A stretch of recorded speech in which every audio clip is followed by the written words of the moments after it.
ఓం నమః శివాయ. ఓం నమో నారాయణాయ. నరదృష్టి నివారణ కాళభైరవాయ నమో నమః. ఓం కాళకాళాయ విద్మహే కాళాతీతాయ ధీమహి తన్నో నరదృష్టి నివారణ కాళభైరవ ప్రచోదయాతు. హరి ఓం. మా ఛానల్కి స్వాగతం. చూస్తున్న వీక్షకులకు, ప్రేక్షకులకు, ప్రియ కాళభైరవ భగవద్బంధులకి స్వాగతం పలుకుతూ, జ్యోతిష్య అభిమానులకు, సనాతన ధర్మ సంరక్షకులకు అందరికన్నా ముందుగా చైత్ర పూర్ణిమ శుభాకాంక్షలు. చైత్రమాసం అనగానే మనకు అందరికీ గుర్తొచ్చేది వేసవి కాలం. అంటే స్కూళ్ళు, కాలేజీలు అన్నీ అయిపోయి పిల్లలతో ఆటపాటల చేత అందరము ఆధ్యాత్మిక చింతనతో కూడుకున్నటువంటి మాసం కనుక వేసవి కాలంలో వీలైనంత వరకు మిట్ట మధ్యాహ్నం పూట బయట ప్రయాణాలు పెట్టుకోకుండా ఉండడం ఉత్తమోత్తంగా భావించగలగాలి. 1 ఏప్రిల్ నెల 2026 నుండి 15/4/2026 వరకు పుట్టినటువంటి వారందరికీ కూడా ముందస్తుగా జన్మదిన శుభాకాంక్షలు. గతంలో వివాహం చేసుకున్న వారికి వివాహ వార్షికోత్సవ శుభాకాంక్షలు. ద్వాదశ రాశుల్లో గ్రహ గమనాలను వీక్షింపచేద్దాం. మేషరాశిలో ఏడాది తర్వాత శుక్ర భగవానుడు సంచార స్థితి, 12 సంవత్సరాల తర్వాత దేవగురు బృహస్పతి మిథున రాశిలో సంచార స్థితి, 18 సంవత్సరాల తర్వాత సింహరాశిలో కేతు సంచార స్థితి, కుంభరాశిలో కుజుడు, బుధుడు మరియు రాహు సంచార స్థితి, 30 సంవత్సరాల తర్వాత మీనరాశిలో శని భగవానుడు, ఏడాది తర్వాత రవి భగవానుడితో కలిపినటువంటి శని భగవానుడు సంచార స్థితితో ద్వాదశ రాశుల్లో గ్రహ గమనాలు ఈ విధంగా ఉన్నాయి. తులారాశి వారికి ఎన్నడూ లేనటు విధంగా ఆదాయ వ్యయాలలో అద్భుతంగా ఉండినను 6వ స్థానంలో ఏడాది తర్వాత రవి భగవానుడు శని భగవానుడితో షష్ఠమ స్థానంలో ఉన్నప్పుడు అనేక రకాల ఇబ్బందులను ఎలా తొలగించుకోవాలో ఈ వీడియోలో సవివరంగా సంపూర్ణంగా తెలుసుకుందాం. తులారాశిలో ఏ నక్షత్రాలు వస్తాయనగా చిత్తా నక్షత్రంలోని 3వ పాదం, 4వ పాదం, స్వాతి నక్షత్రంలోని 4 పాదాలు, విశాఖ నక్షత్రంలోని 1, 2, 3 పాదములు కలిపితే తులారాశి. రాశాధిపతి శుక్ర భగవానుడు. వీరికి సంతాన స్థానంలో, పంచమ స్థానంలో త్రిగ్రహ సంచార స్థితి ఉన్నప్పుడు దయచేసి మీ పిల్లలను వేసవికాల సమయంలో చెరువుల దగ్గరికి, ఆటలాడుకునేటువంటి కార్యక్రమాల దగ్గరికి, గ్రౌండ్లలో పిల్లలు ఏం చేస్తున్నారో తప్పక మీరు గమనించి తీరాలి అని చెప్పి జ్యోతిర్విజ్ఞానం తెలియజేస్తుంది. రుణరోగ శత్రుస్థానంలో ఆత్మకారకుడు రవి, ఆయుకారకుడు శని భగవానుడితో మీనరాశిలో ఏడాది తర్వాత సంచారం చేయనప్పుడు దయచేసి అప్పులు ఇవ్వద్దు, అప్పులు కూడా తెచ్చుకోవద్దు. ఈ రెండిటి వలన మీరు ఒత్తిడికి గురవడం, దీర్ఘకాలిక వ్యాధికి ఇబ్బంది పడడం, పోలీస్ స్టేషన్లు, కోర్టు సమస్యలను ఎదుర్కొనే పరిస్థితి అధికంగా ఉంటుంది.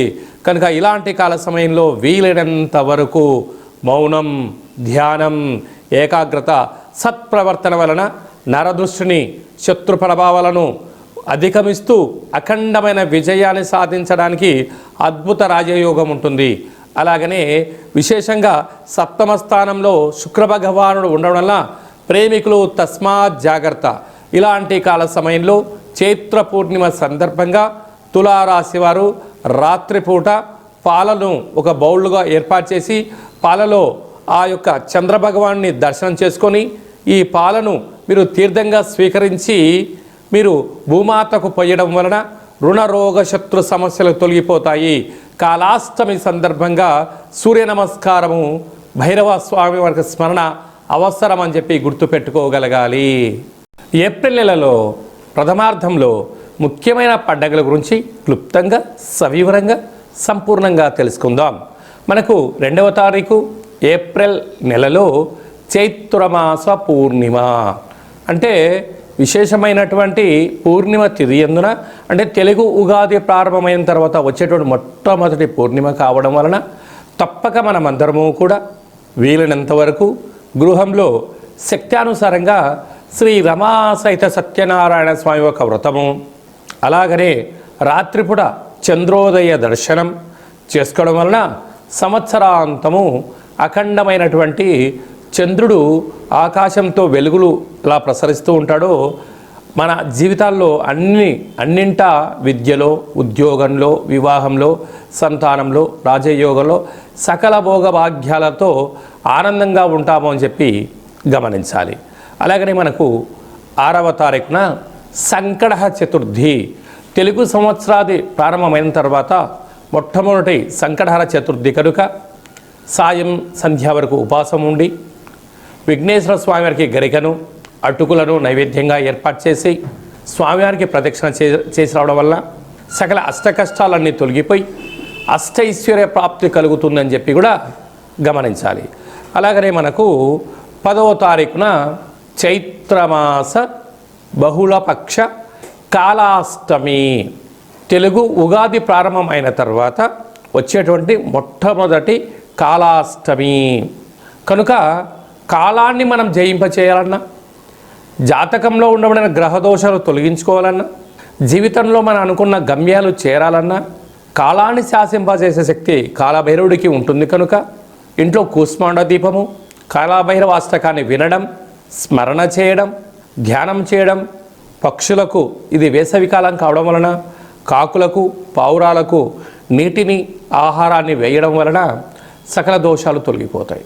అలాగనే చాలామందికి ఈ వేసవి కాలంలో అనేక రకాలమైనటువంటి ఇబ్బందులు ఉంటాయి. వీటిని అధిగమించగలగాలి అన్నట్లయితే తప్పక కాళాష్టమి తిథి యందున భైరవ స్వామికి స్మరణ, ధ్యానం అవసరం. అలా కుదరాలైనటువంటి వారు ఎవరైనా ఉన్నట్లయితే ఈ కింది నెంబర్ను మీరు సంప్రదించినట్లయితే, మీ గోత్రనామాలు పంపించినట్లయితే మన యొక్క దేవాలయంలో నిత్య కాళభైరవ పూజా కార్యక్రమాలు, హోమ కార్యక్రమాలు జరుగుతుంటాయి.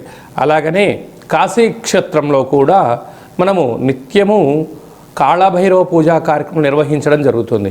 కనుక మీ గోత్రనామాలు పంపించగలిగినట్లయితే మీకు అక్కడ పూజ చేయించి వీడియో కాల్ ద్వారా ప్రత్యక్ష ప్రసారాన్ని చూపిస్తూ కాళభైరవుడి యొక్క ఆశీస్సులను మీకు అందజేయడం జరుగుతుందని చెప్పి గమనించాలి. కనుక మీ యొక్క వ్యక్తిగత జాతకం తెలుసుకోవాలనుకుంటున్నారా? మీ యొక్క పేరు, పుట్టినటువంటి తేదీ, నెల, సంవత్సరం, పుట్టిన సమయం వ్రాసి వాట్సాప్లో పంపించగలిగినట్లయితే 100 సంవత్సరాల జాతకాన్ని వ్రాసి పంపించి మీరు పుట్టినప్పుడు గ్రహ గమనాలు ఎలా ఉన్నాయి, ప్రస్తుతం ఎలా ఉంటున్నాయి, రాబోయే కాలంలో ఎలా ఉంటున్నాయి, ఈ తెలుగు ఉగాది పండుగ నుంచి ఆదాయ వ్యయాలు, పరిస్థితులు, ఎలాంటి కార్యక్రమాలు ఆచరింపచేయాలి, ఎలాంటి కార్యక్రమంలో మనం విజయం సాధించబోతున్నామో అన్ని విషయాలను మీకు సవివరంగా సంపూర్ణంగా తెలియజేయడం జరుగుతుంది.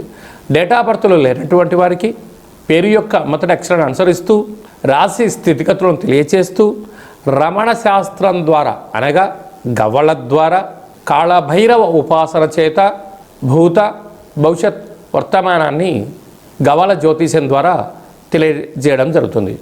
అందరికీ శుభాన్ని, ఐశ్వర్యాన్ని, ఆనందాన్ని చైత్ర పూర్ణిమ నుండి ఈ తెలుగు ఉగాది సంవత్సరం అందరూ అద్భుతమైన విజయాలు సాధించాలని కోరుకుంటూ మనసారా ఆశీర్వచనం.